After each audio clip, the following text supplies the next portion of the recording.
What's going on, everybody? Captain Horn 23 here, and today I'll be adding to the long-awaited Vatsim tutorials.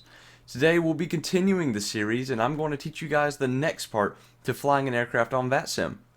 If you've not already, go check out the previous videos in this playlist to learn how to install and use Vatsim, receive a full IFR clearance, and taxi from the gate to the runway. In this video, we will be going over takeoff and departure from the airport. So you have taxied to the active runway, but now what do? Well, now is the time to wait for takeoff clearance. In the last video, I ended the video by holding short at the active runway. At this point, the ground controller should have already handed you off to the tower controller, or whoever is on that is above ground. Ground can tell you one of two things.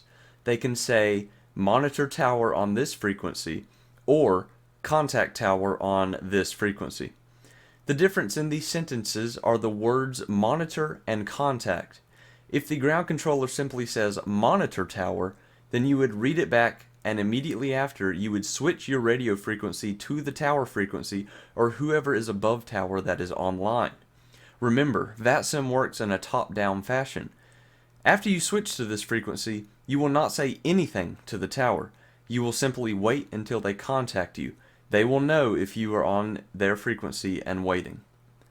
Now, on the other hand, if ground tells you to contact tower, you will do everything the exact same, including reading it back and switching to the frequency, but this time, instead of not speaking to the tower, you will say something along the lines of your call sign, holding short of the runway, ready to go. After you monitor the tower or contact them, the tower will either clear you for takeoff, tell you to hold short, or tell you to line up and wait. If they clear you for takeoff, you can of course line up on the runway and take off with no delay. If they tell you to hold short, you will simply sit exactly where you are at and continue to hold short. And finally, if they tell you to line up and wait, you will do exactly that. You will line up on the runway, get centered on the runway, and wait until you have takeoff clearance. Now, when the tower gives you takeoff clearance, they might give you a heading to fly directly after takeoff, such as Delta 623, turn left heading 270, runway 36 center, cleared for takeoff. This just means that right after takeoff, and once you are 1,000 feet above ground level, you will begin a bank to the left until your aircraft reaches a heading of 270. This will differ for each airport and each runway.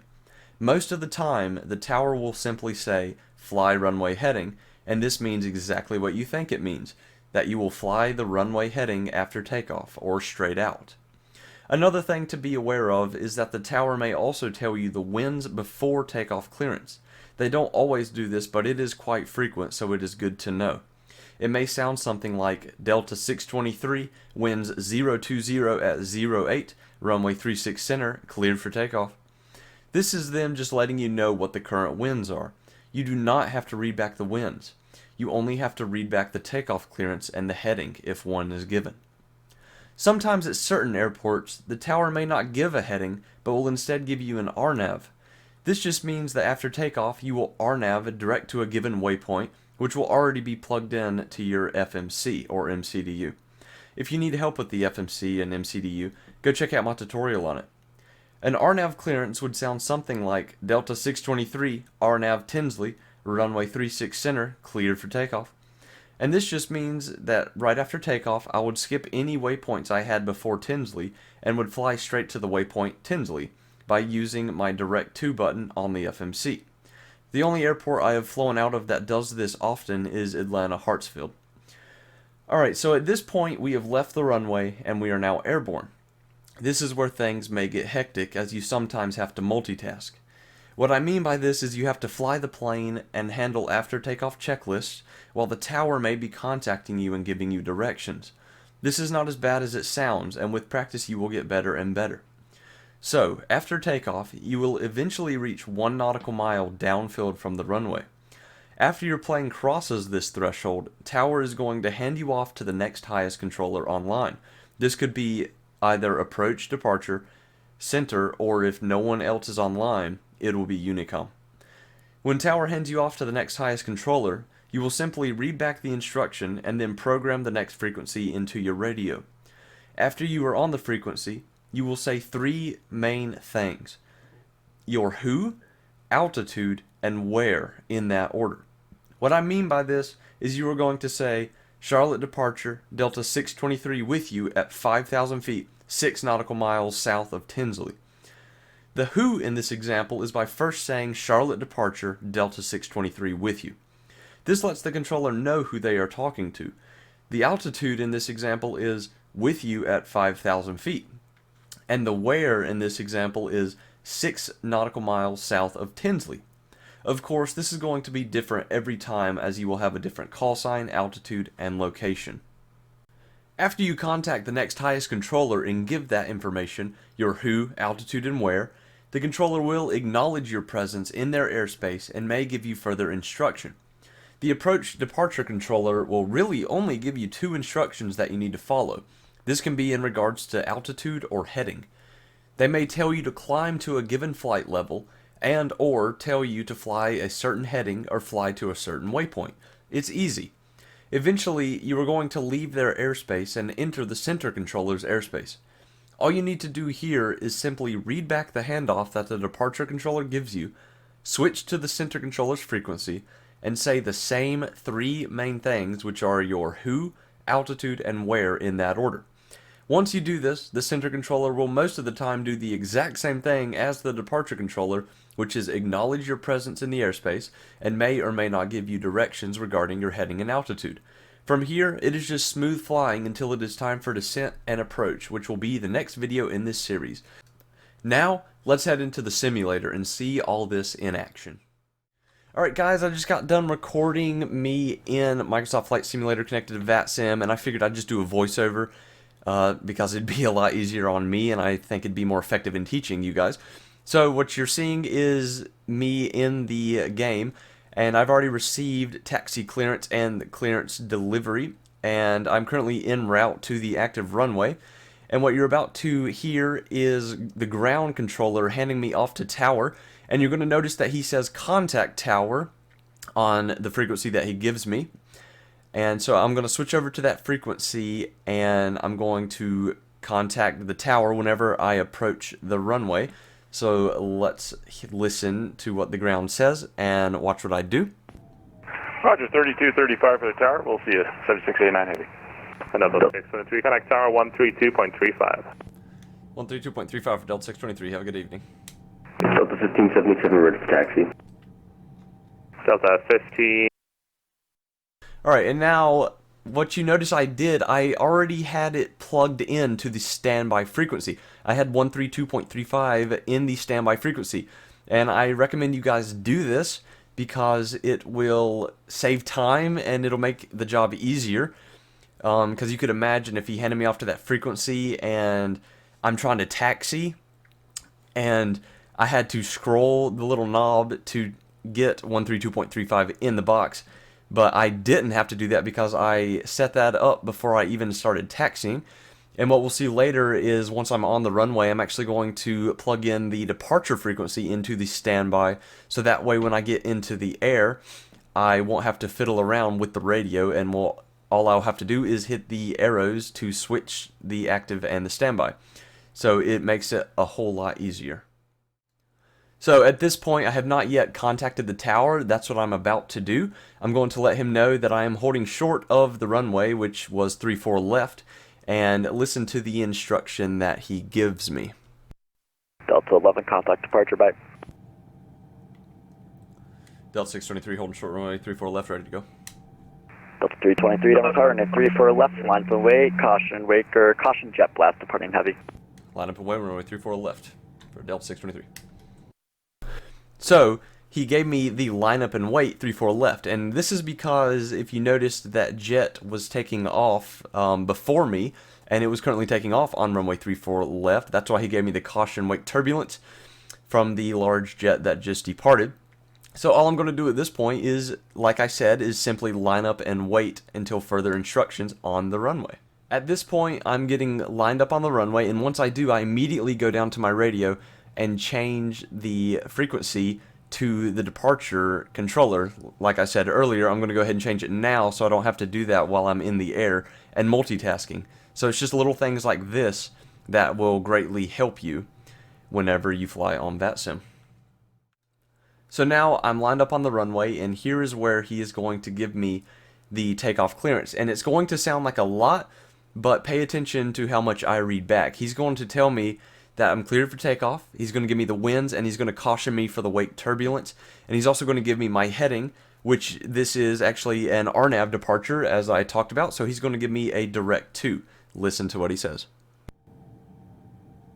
Delta 623, RNAV 2, Breckham, wind 010 at 13, gust 21, runway 34 left, clear for takeoff, caution wake turbulence, previous departure was a heavy TriStar. RNAV Bracken and runway 34 left, clear for takeoff, Delta 623.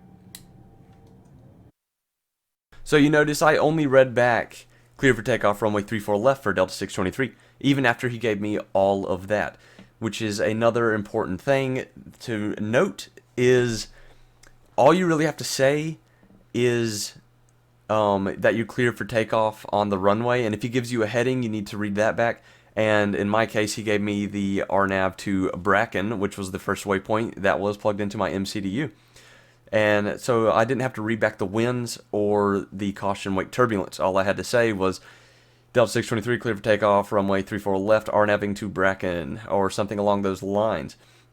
So now what I'm going to do is I'm going to take off and do just that. I'm going to RNAV to Bracken, and I'm going to await his, he's going to hand me over to the departure frequency. So at this point, I've already taken off, and I'm currently RNAVing to Bracken, and if you're wondering what that looks like, it's the chart that's currently on the screen, and I'm simply just following this route all the way and taking this left turn all the way to Bracken. And what the tower is about to do is hand me off to departure, and it's really simple. Let's listen to what he said and what I said. Delta 623, contact departure, bye. Over to departure 12035 for Delta 623. Have a good night. Delta 7689. Alright, so all he said was over to departure, goodbye.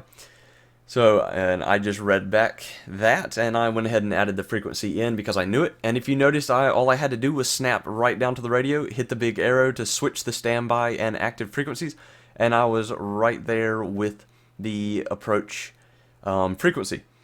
So it made it really simple, and I was also flying the plane by hand, so you could imagine how difficult it would have been to fly the plane and also look down at the radio at the same time and twisting the knobs to get the correct frequency. So now once I'm on the departure frequency, I'm going to do exactly what I said, and that's give the 3 main things, which was the who, altitude, and where you are at. Denver departure Delta 623 with you, 9,500, 10 nautical miles from Breckham. Delta 67023, Denver departure, radar contact, climb maintain, flight level 230. Up to 230, Delta 623. So I gave him my who I was, my altitude, and where I was. It was really simple, and he simply gave me the altitude of 230, flight level 230, or 23,000 feet. And so what I'm going to do right here is actually go straight over to my altitude knob and adjust that for 2,000 or 23,000 feet. And that is all I have to do until he either gives me further instruction or hands me off to the center controller, which is what he ends up doing. 165, United 2223, good day.